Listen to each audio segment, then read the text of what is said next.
Minule som rozoberala tému, ako odhaliť neverného muža a od mužov mi pristalo veľa správ o tom, to platí aj na ženy. Samozrejme, všetko, čo nahrávam, platí 90% prípadov na obidve pohlavia.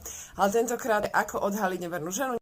Stačí sa spýtať jednu jednoduchú, ale za to priamu otázku. A to je: podvádzaš ma? Žena, ktorá vás podvádza, väčšinou túto otázku otočí priamo na vás a začne ako keby taký hraný konflikt. A začne hovoriť o tom, či ju vy vlastne podvádzate. Žena, ktorá je neverná, začne obviňovať z nevery vás.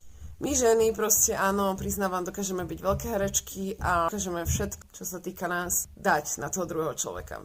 Verím tomu, že to robia aj muži. Ďalšia vec, keď väčšinou na túto otázku odpoveda strašne emocionálne prehnane a začne z toho hádku. Bohužiaľ, niečo tam nie je v poriadku. Pretože človek, ktorý je nevinný, je v kľude.